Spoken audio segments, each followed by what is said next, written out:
The year was 1884, and the people who carried the claim did not treat it like a story. They treated it like a change in work.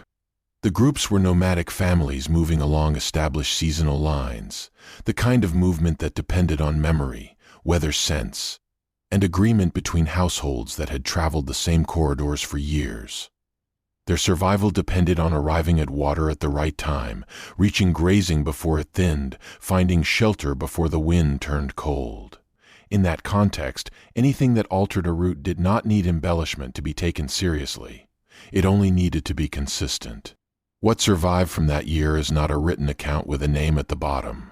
It is a pattern other travelers noticed afterward.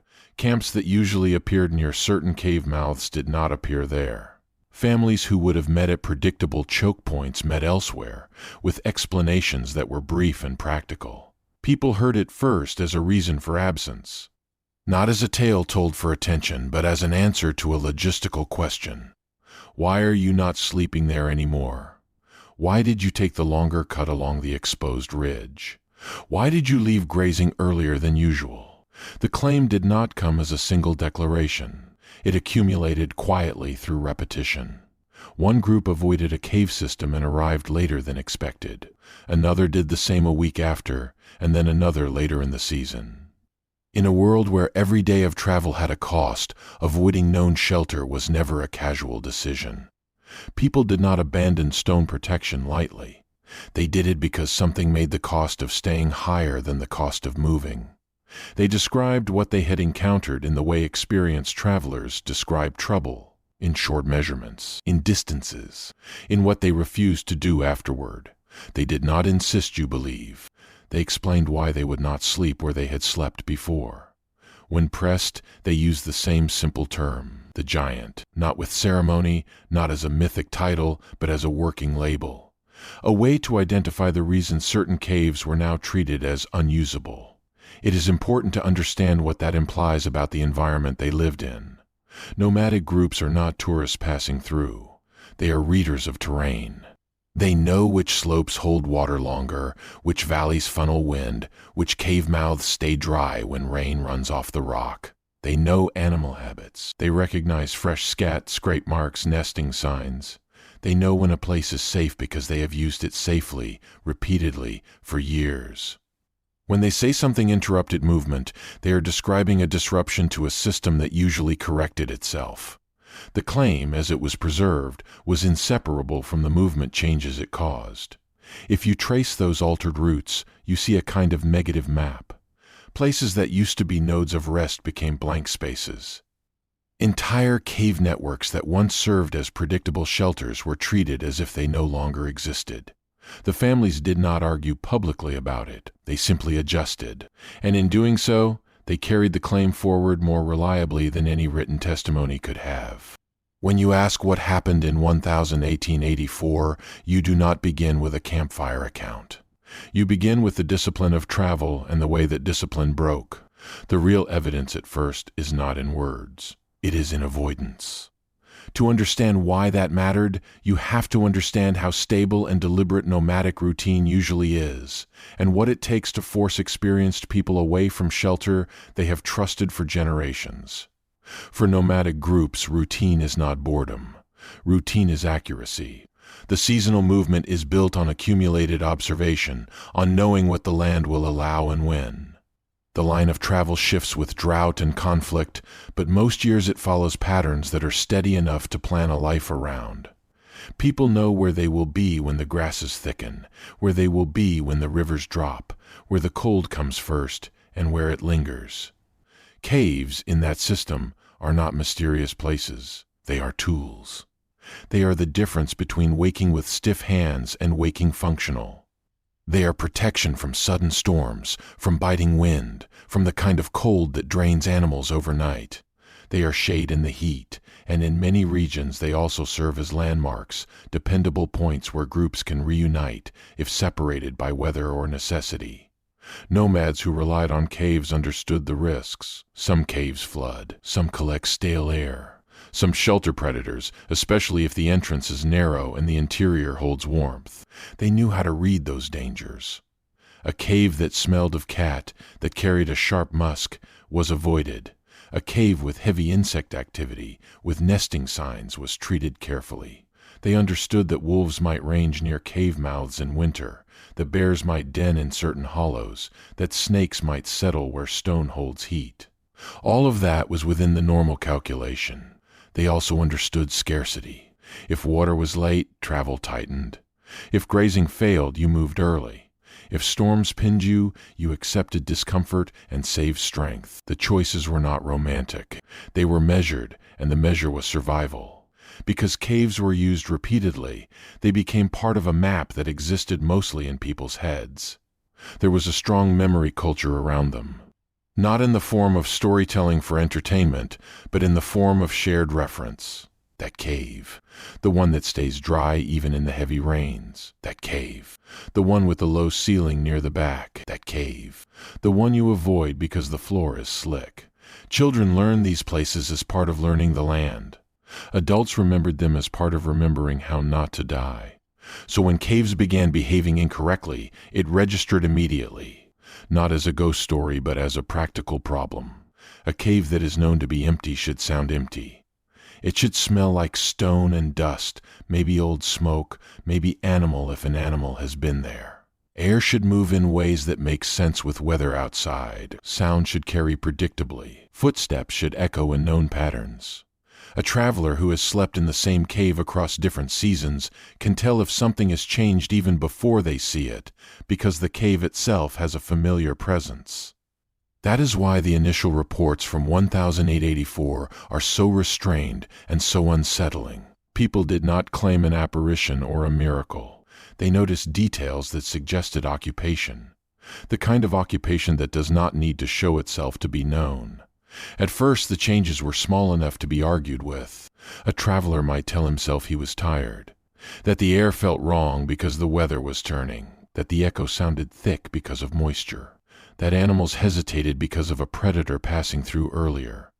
The mind, when it is trying to keep a schedule, will accept a lot of uncertainty.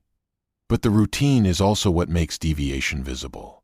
When you depend on shelter, you do not accept vague unease easily. You test it. You watch the animals. You check wind. You listen. You decide quickly, because lingering outside a cave in bad weather wastes heat and time.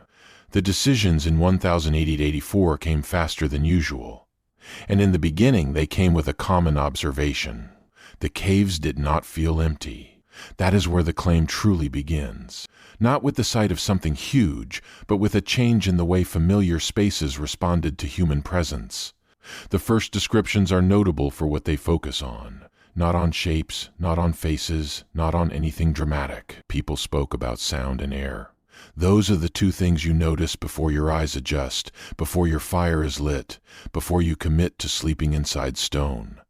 Several groups described echoes behaving in ways they could not reconcile with what they knew of a cave's interior. A shout, a cough, even the scrape of a boot on rock returned strangely dulled, as if the space was not open the way it should be. In a familiar cave, you know where the sound drops away and where it carries. You know which bends answer and which swallow noise. In 1884, people reported that the same caves returned sound unevenly, as if something large and irregular was interrupting the usual travel of it. They also described air movement changing without a weather cause. A cave that normally pulled a steady, cool draft might feel stagnant at the mouth, or it might exhale in short pulses that did not match the outside wind. Travelers do not need scientific language to notice that. They notice it because it affects fire and smoke and comfort. If smoke does not rise correctly, if it curls and clings, you do not sleep well. You wake with your lungs tight. If the air feels thick, you move. Animals, which are often used as early warning systems, whether people admit it or not, began refusing certain cave mouths. Pack animals would stop short and plant their feet, even when led. Dogs would hang back or circle or stand staring without barking. Livestock that usually rushed toward shade would remain outside, restless. A cave that is merely unfamiliar can make animals cautious. A cave that feels occupied makes them behave differently. They act as if the space contains something they cannot see but can smell or sense. The sense of interior space feeling occupied came up repeatedly, and the descriptions were consistent in a way that matters. People did not say they heard voices. They did not say they saw lights. They said the darkness had weight, that the inside felt arranged around something. That walking a few steps into the mouth felt like crossing into a room where something large was already present, not moving, not making itself known, but not absent. Some attempted to test it in a controlled way. They sent a younger man forward with a torch while others stayed outside. They watched how the flame behaved. They listened for the expected skitter of small animals disturbed by light, the usual faint shifting of dust. Instead, they heard nothing, or they heard a slow, indistinct sound deeper in, like stone settling. And then the torchbearer would come back without insisting on a search. It is important not to romanticize those moments. These were not people hunting an experience. They were people trying to find safe shelter before night. When they retreated, they did it because they were weighing risk against need, and for once the risk was not something they could name. So they made temporary adjustments. They slept closer to the entrance. They built fires just inside the mouth so smoke and light would fill the space without having to go deeper. They kept someone awake longer than usual, listening. They positioned animals in ways that allowed for quick movement. They behaved as if the cave was a shelter that required negotiation, not just occupancy. And then, as the weeks passed, the pattern stopped being individual.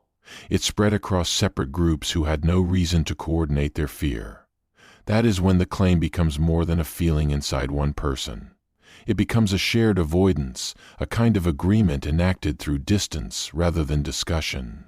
One of the most convincing aspects of the 1884 account is not what anyone said. It is how many people did the same thing without having to speak about it. Different groups, traveling on their own schedules, began abandoning the same caves. Some arrived and did not enter. Others entered a few steps, then backed out and moved on. Still others approached and camped in the open instead, choosing wind and exposure over the protection of stone. The decisions were made quickly, without argument.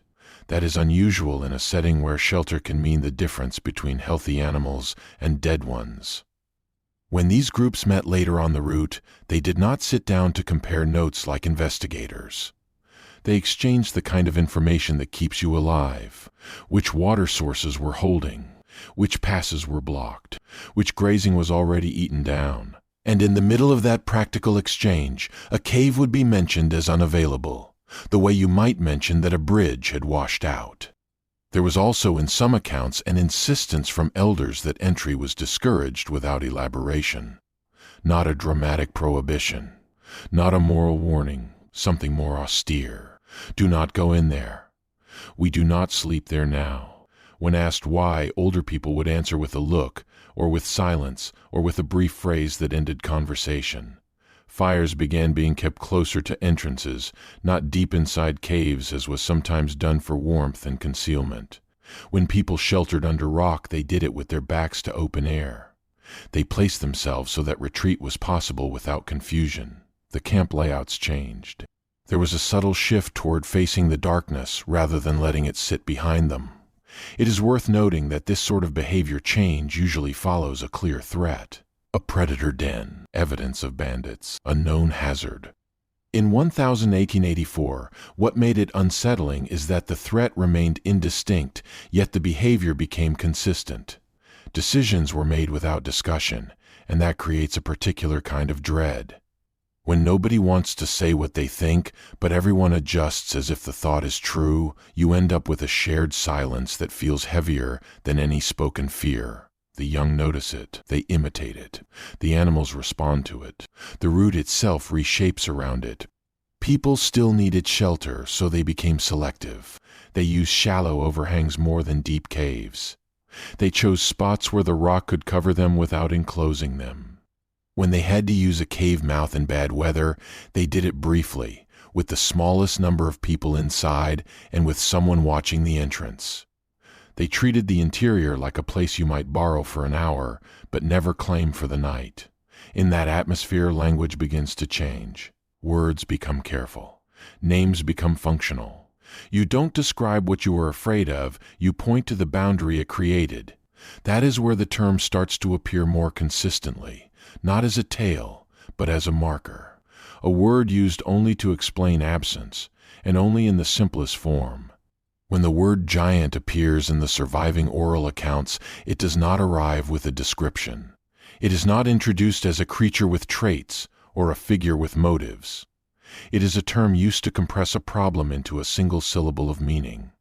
People used it the way you use a word like flood or fever, not to entertain but to justify a decision.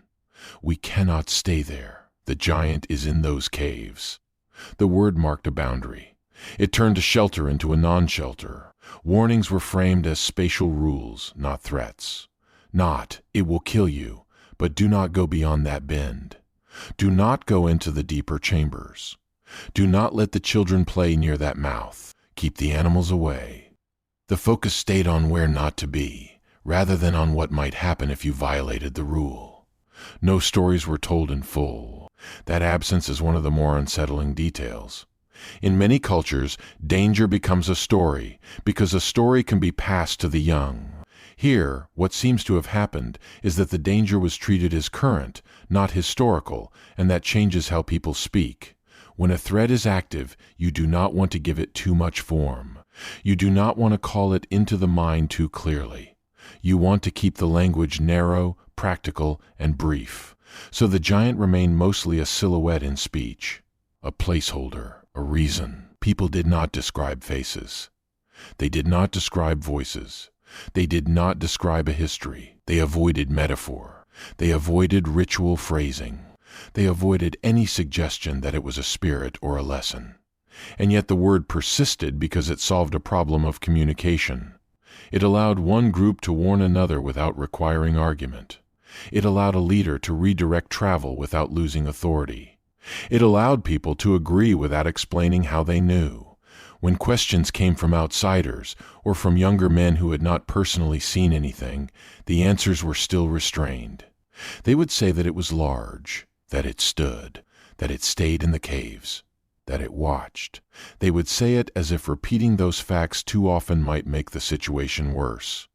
That kind of restraint often appears in accounts where people feel their language is inadequate. When you cannot explain what you encountered, you reduce it to the few parts that were undeniable. Size, location, behavior, effect on movement. The term was also used carefully in proximity to the caves themselves. Some accounts imply that people avoided saying it too loudly near rock faces, as if sound carried into the stone more than it should.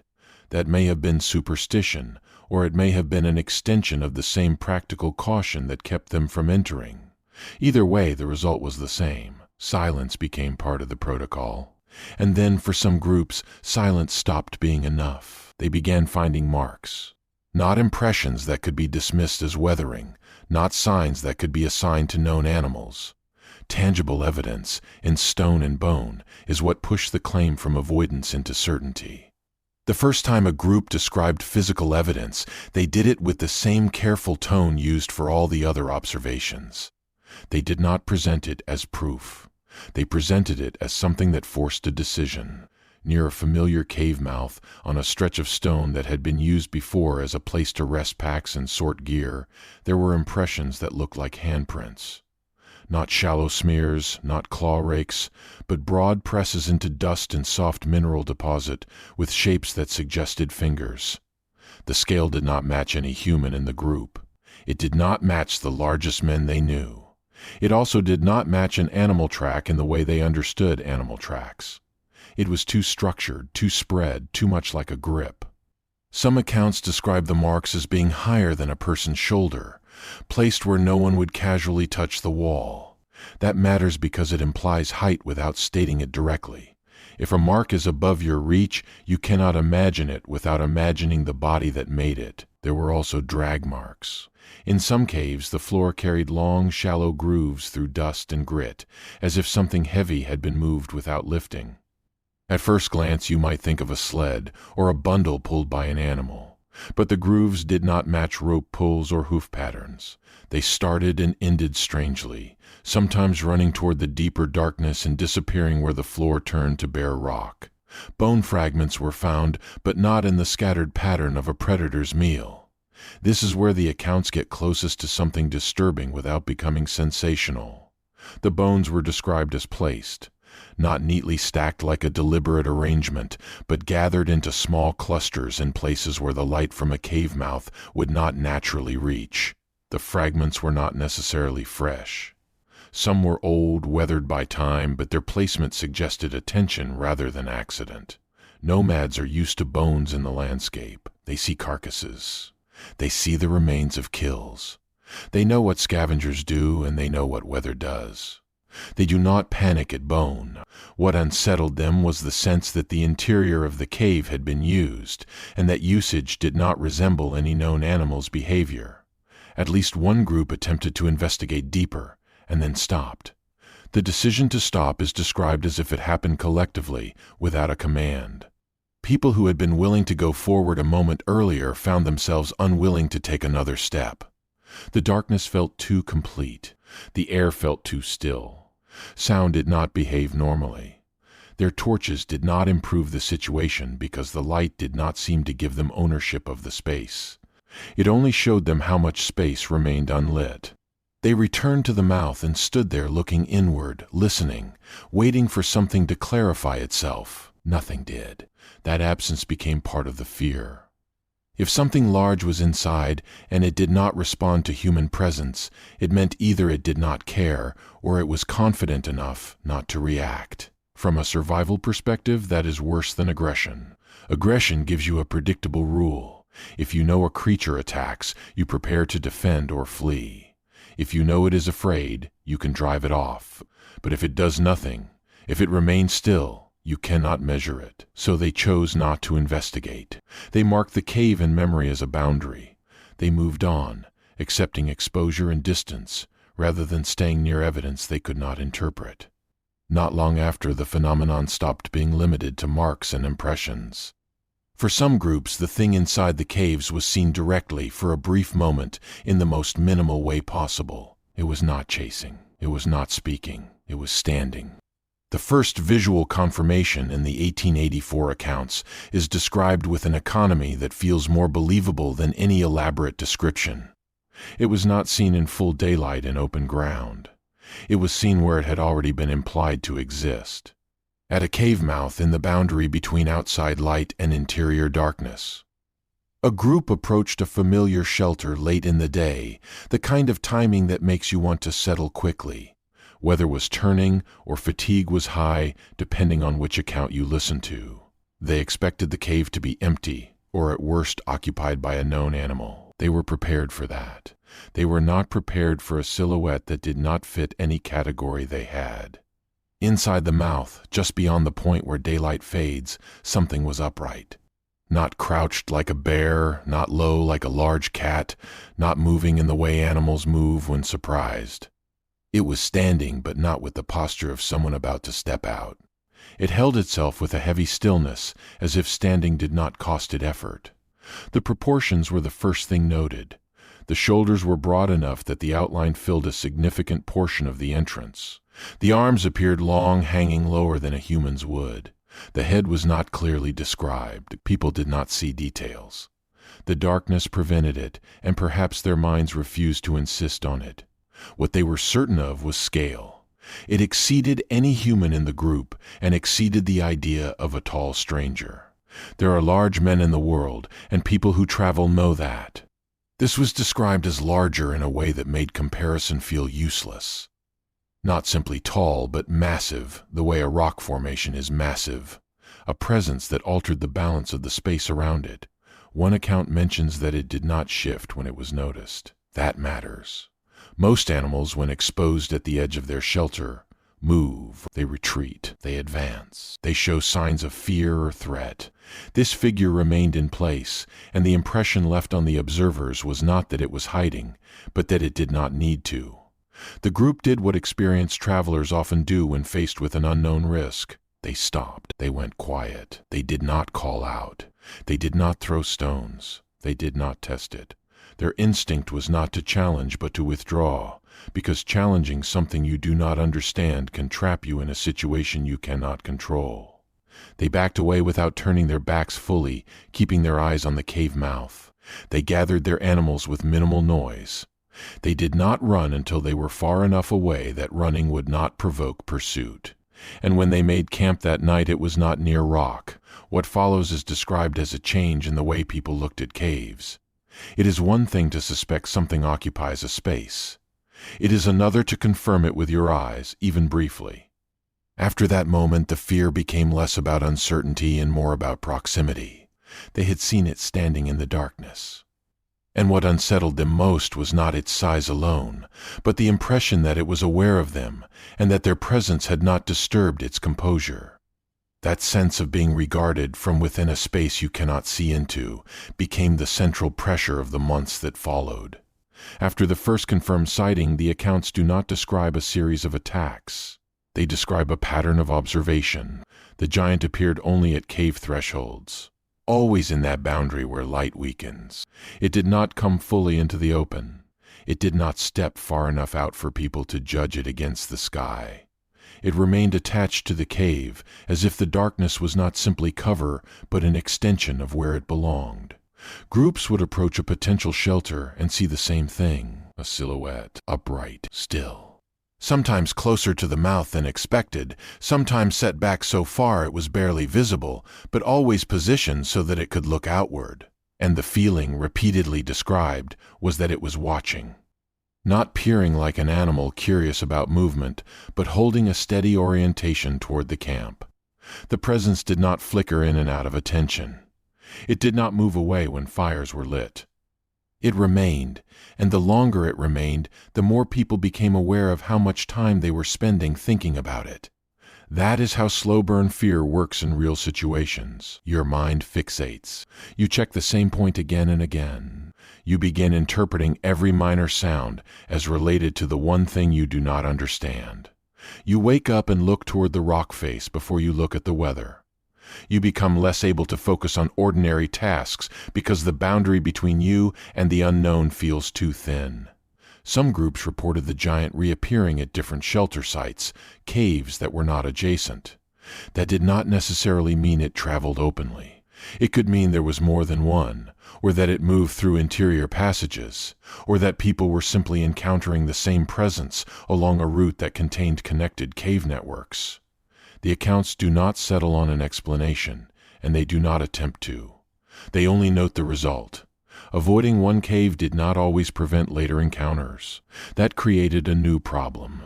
You cannot outrun something if you do not know how it moves. If it is tied to the stone itself, if it can appear at different mouths without traveling through open ground, then your usual logic fails. You begin to treat the land differently. The caves stop being individual shelters and become part of a larger system you do not control. The giant never advanced into the camps during these early observations. It did not rush at animals. It did not throw anything. It did not vocalize in a way that could be clearly identified as speech. Its restraint was part of what made it difficult to live with. If it had acted like an animal, people would have acted like people. They would have defended or driven it off or set traps or avoided it with clear rules. Instead, it stayed just close enough to force constant attention. Over time, the groups learned, without anyone announcing it, that certain behaviors reduce the risk of a closer encounter. Not because they understood the creature, but because they observed patterns in their own survival. And that is when unspoken rules began to form, spreading not through instruction but through imitation. No one sat down and issued formal orders. The rules appeared as habits, and then hardened into protocol. Cave use after dusk stopped almost entirely. Even if a cave mouth offered the best protection, groups would camp outside it until the last usable light, then move on rather than commit to being near rock in full darkness. The logic was simple. If the giant belonged to the caves, then night was its advantage. You did not want to be near an advantage you could not measure. Shelters were limited to shallow overhangs where the stone was above but not around. People chose locations with broad visibility. They accepted wind because wind could be understood. You can brace against it. You can predict it. You cannot predict what might step out of a black mouth behind you. Fires were extinguished early. This is an important detail because it goes against comfort and in many situations against safety from known predators. But light also makes you visible. If the giant was watching from a threshold, a fire would make the watchers easier to see. Some groups likely experimented with this. They may have noticed that a bright campfire drew attention from the cave, so they kept fires smaller, lower, and ended them sooner than usual. Silence was enforced near rock faces. Not in a ceremonial way, in a practical way. People stopped letting children shout near caves. Dogs were kept close. Loose metal was wrapped so it would not clink. When you fear something is listening, you begin managing sound even if you do not know why you believe it can hear you. Spacing changed. Camps were set farther from cave mouths even in rain. Animals were positioned so they could be moved quickly without stampeding. People slept in a way that allowed immediate waking. The usual relaxation of safe shelter did not occur. Nights became thin and alert. The most revealing part of these rules is how they spread. One group would see another doing something and adopt it without asking, because asking required admitting fear, and because fear, in a hard environment, can undermine leadership. So people learned by watching each other. They learned by noticing which camps looked rested and which looked exhausted, which families lost animals, which routes were still safe. These rules worked enough to allow movement to continue, but they did not remove the pressure. They simply changed the shape of it. The fear became embedded in routine, like an additional weather condition. And then, eventually, avoidance failed. Not because people grew careless, but because the land does not always give you choices. Sometimes you need shelter, and the only shelter is rock. Sometimes a storm forces you into the nearest cover. Sometimes an animal is injured and you cannot move quickly. Sometimes fatigue is too high to add miles before night. In 1084, there was a night when the distance closed. The accounts of the night the giant came closer are consistent in their structure even when details vary. A group had chosen a shelter that was not ideal but necessary. The weather had pressed them, or their animals had, or they were behind schedule and could not risk open exposure. They selected a location near rock, perhaps not a full cave, perhaps a wide mouth they believed they could manage. They did what their new rules required. They kept the fire small. They stayed near the entrance. They did not let anyone wander. They tried to sleep in shifts. But the environment was wrong in subtle ways, the way it had been wrong in other places. The air did not move correctly. Sound felt swallowed. Animals were uneasy, shifting their weight, pulling against their tethers. At some point in the night, someone heard breathing. Not the quick pant of a dog, not the snort of a horse. A slow intake and release that seemed to come from the rock itself. You can doubt your ears at first, especially when you are half asleep. But when a sound repeats and repeats with the same rhythm, you cannot dismiss it as imagination.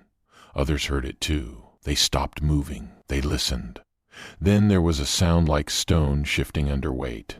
Not a rockfall, not a crack. More like the slow press of something heavy repositioning. The kind of sound you might hear if a large boulder settled, except it was controlled, not random. It suggested a choice being made. People did not shout. They did not call out. They did not run immediately, because running in darkness with animals can break a group apart and kill you just as surely as any predator. They held still and tried to see. And then the silhouette appeared closer than it had before. Not deep in the mouth, not half hidden. Closer to the threshold, where the firelight could touch the edges of it.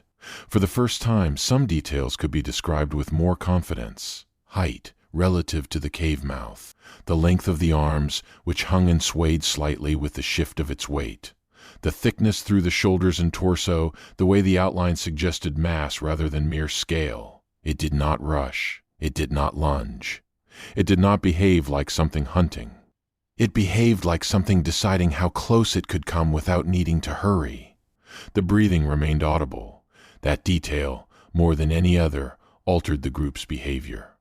When you can hear a creature breathe, you cannot pretend it is part of the cave. It becomes a body.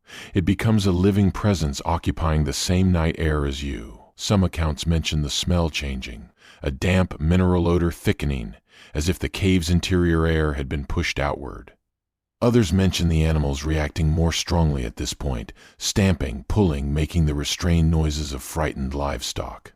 Dogs went rigid or tried to hide behind people instead of rushing forward. The giant stepped again or shifted again, and the sound of weight on stone confirmed what the silhouette implied. This was not a figure at a distance. It was near enough that, if it wanted to, it could have closed the remaining space quickly. But it did not. That restraint created a different kind of panic. People realized they were not negotiating with an animal acting on instinct. They were dealing with something that could control proximity, something that could come close and then stop, not because it was hesitant, but because it was choosing to stop. In that moment, the camp understood something without saying it aloud. Their shelters were no longer safe, not even when they followed their rules. The rules had been based on the assumption that the giant would remain at the threshold. Now the threshold was moving. The group withdrew in the only way they could. Slowly at first, then faster once they had enough space to manage the animals. They abandoned gear that would slow them. They took only what could be carried quickly. They did not return for what was left behind the next day. The loss was accepted without argument because returning meant approaching the cave again. There was no battle described, no gore. The terror came from the closeness and from the implication that it could have been worse, and that the only reason it was not worse was not understood. By the time the sun rose, the decision was already made. This was not a cave to avoid for a season. It was part of something larger. The network of caves that had once served as shelter was now a liability, and the consequence of that realization was not a heroic confrontation. It was withdrawal. The long-term effect of the 1884 encounter was not the creation of a legend in the usual sense.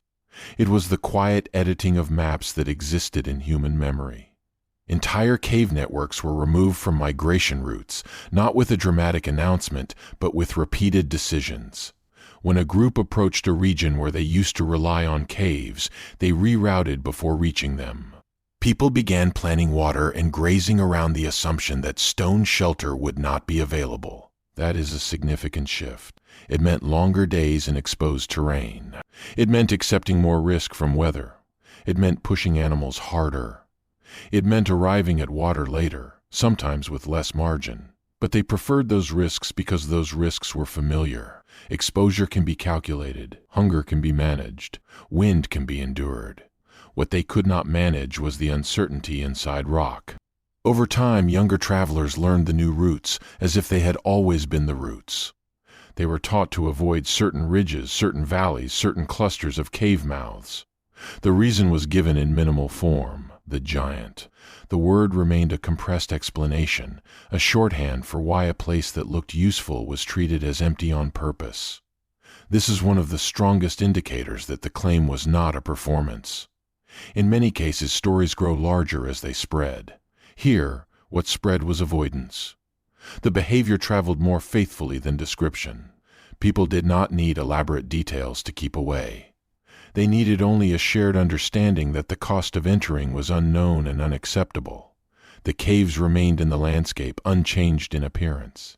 A traveler unfamiliar with the region might see them and assume they were valuable shelters. The local nomads would not argue. They would not try to convince. They would simply not go near them, and if pressed, they would answer briefly and then end the discussion. The avoidance became so embedded that it functioned like a border. Not a line on paper, but a limit in the mind. A point beyond which human routine no longer extended. And that is the final shape of the 1884 claim. Not a story of a creature defeated or understood, but a story of human movement, adjusting around something that did not need to announce itself again. In the years that followed, what remained was the sense that something continued to live below the ground, in spaces people once trusted. If you return to the landscape in your mind, the unsettling part is how little it needed to change. The ridges were still ridges. The valleys still carried water when the season allowed. The wind still moved the same way through the passes. The caves remained where they had always been, their mouths dark at midday and black at night. Nothing about the land announced that it had become less human. And yet, in the behavior of the people who knew it best, the land had been altered. The giant, as described in 1884, never fully emerged. It did not come into open ground where its shape could be studied. It did not follow caravans across plains. It remained tied to the boundary between stone and air. That fact is what makes the claim difficult to dismiss and difficult to resolve. If it stays inside the cave network, then it can persist without leaving traces that outsiders would recognize. It can remain a pressure rather than a spectacle. The caves became boundaries rather than shelters. Places where humans used to rest became places where humans did not even raise their voices. Children grew up learning that some cave mouths were not empty even when they looked empty. Not because someone told them a frightening bedtime story, but because adults moved differently near rock, and children learned fear first through observation. There is no ending in the conventional sense. No hunt, no explanation, no proof collected and brought back to a city. What continued was the adjustment, the acceptance that there were useful places in the land that were no longer available to human need. Some places stop being human long before they collapse. They do not need to fall in or fill with water. They do not need to be marked with warning signs. They only need to become associated with a presence that makes experienced people choose hunger, cold, and distance instead. That is what the 1884 claim ultimately preserved, not an answer, but a pattern. A set of roots that curve away from certain dark mouths in the stone, as if the ground itself had learned to refuse company.